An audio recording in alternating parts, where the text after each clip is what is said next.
नृसिंहवाडीत यात्री निवास लॉजवर पोलिसांचा छापा, अनैतिक व्यवसायाचा पर्दाफाश, दोघांना अटक. जयसिंगपूर पोलिसांची धडक कारवाई, पीडित महिलेची सुटका करून रवानगी महिला सुधारगृहात.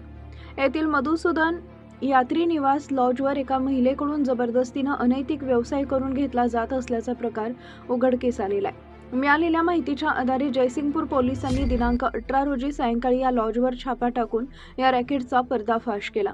या कारवाईत पोलिसांनी लॉज मालकासह एका एजंटला ताब्यात घेतलाय.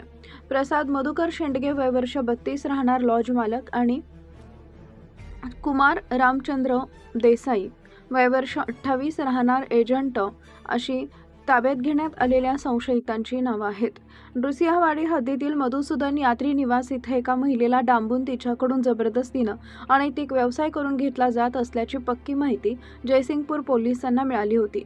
या माहितीच्या आधारे उपविभागीय पोलीस अधिकारी अमोल ठाकूर यांच्या मार्गदर्शनाखाली पोलिसांनी सायंकाळच्या सुमारास लॉजवर अचानक छापा टाकला.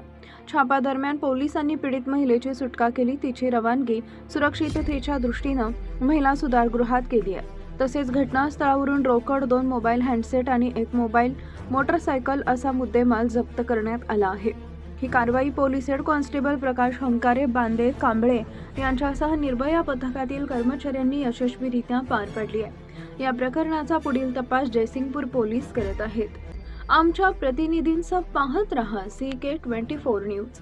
जिल्ह्यातील अशाच ताज्या घडामोडींच्या अपडेट्ससाठी आमच्या चॅनलला सबस्क्राईब करा, पेजला फॉलो करा आणि बेल आयकॉनला क्लिक करा.